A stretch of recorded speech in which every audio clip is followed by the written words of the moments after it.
Nous rendons grâce à Dieu pour son amour, pour ses voies et bienfaits. Nous bénissons sa sainteté pour sa présence manifeste dans nos vies.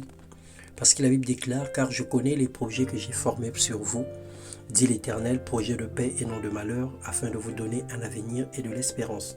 Vous m'invoquerez et vous partirez, vous me prierez et je vous exaucerai, vous me chercherez et vous me trouverez si vous me cherchez de tout votre cœur. Bonjour bien-aimés, que le Seigneur nous bénisse ce matin. Bienvenue dans notre partage quotidien. Ce matin, nous allons partager la parole de Dieu et nous persévérons dans notre thème du leadership de qualité. Et aujourd'hui, nous allons voir Gédéon comme modèle. Notre lecture se base dans le livre des Juges, le chapitre 6, le verset 11 au verset 16. La Bible déclare: Puis vint l'ange de l'Éternel et il s'assit sous les térébintes d'Ophra, qui appartenait à Joas, de la famille d'Abiézer. Gédéon, son fils, battait du froment au pressoir pour le mettre à l'abri de Madian. L'ange de l'Éternel lui apparut et lui dit: L'Éternel est avec toi, vaillant héros. Gédéon lui dit: Ah, mon Seigneur, si l'Éternel est avec nous, pourquoi toutes ces choses nous sont-elles arrivées? Et où sont tous ces prodiges que nos pères nous racontent quand ils disent: L'Éternel nous a-t-il pas fait monter hors d'Égypte? Maintenant l'Éternel nous abandonne et il nous livre entre les mains de Madian.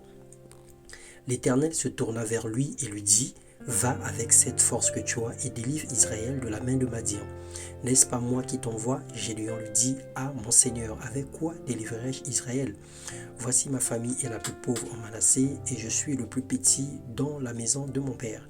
L'Éternel lui dit: Mais je serai avec toi et tu battras Madian comme un seul homme. Mon frère, ma soeur, Dieu a un plan pour toi, Dieu a un plan pour moi. Il a un projet pour nous, il nous appelle chacun selon sa condition. Il n'est pas injuste pour faire des uns des faibles et des autres des forts. Nous sommes un corps et chacun est un membre.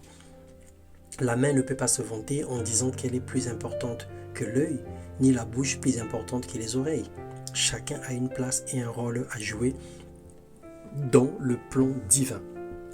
Dieu ne tient pas compte de tes faiblesses ni de tes capacités personnelles. Il s'appuie sur ce qu'il a investi personnellement en toi, en tant que serviteur ou servante, pour faire de toi un leader, pour t'accorder une mission spéciale et t'aider dans son accomplissement.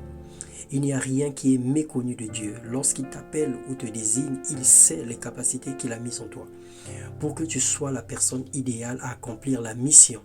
Parce qu'un peuple est assis dans les ténèbres, une famille est liée, bloquée, condamnée, une nation est dans une situation difficile. Dieu te choisit aujourd'hui pour les sortir de la captivité, pour apporter la lumière là où les ténèbres ont pris place dans les vies des gens. Dans Juge 7, le verset 9 et verset 11, la Bible déclare: L'Éternel dit à Gédéon pendant la nuit: Lève-toi, descends au camp, car j'ai livré entre tes mains. Si tu crains de descendre, descends-y avec Pura, ton serviteur, tu écouteras ce qu'ils diront, et après cela tes mains seront fortifiées. Descends donc au camp. Il descendit avec Pura, son serviteur, jusqu'aux avant-postes du camp. En tant que leader, nous connaîtrons la peur, c'est normal. Nous connaîtrons le doute, la faiblesse et certaines difficultés, mais Dieu mettra toujours des gens autour de nous pour nous soutenir. Il ne nous laissera jamais tomber. Le Seigneur nous demande simplement de nous fortifier, de prendre courage, de saisir nos reins et de nous lever pour le servir tel que nous sommes. Avec ce qu'il a mis en nous, nous n'avons pas besoin d'avoir peur. Alors bien-aimés, le Seigneur est en train de nous ramener dans la conscience que nous avons un rôle à jouer, que nous avons une responsabilité, que nous avons des choses à faire, et si nous ne le faisons pas, rien ne se passera. Si nous ne nous levons pas, les gens vont mourir. Si nous ne faisons pas quelque chose, les gens vont sombrer dans des situations difficiles. Prends conscience du rôle que tu dois jouer, prends conscience de la responsabilité que le Seigneur t'a accordée, prends conscience de la force qu'il a investie à l'intérieur de toi. Ne regarde pas ta condition actuelle, ne regarde pas ta forme physique, ne regarde pas tes moyens financiers ni tes capacités spirituelles, mais regarde plutôt à la grâce de Dieu qui couvre ta vie, regarde à la puissance de Dieu qui te dirige et regarde à la force qui te conduit. Que Dieu te bénisse et te donne une conscience pure pour pouvoir accepter son offre et le servir dans le nom de Jésus-Christ. Amen.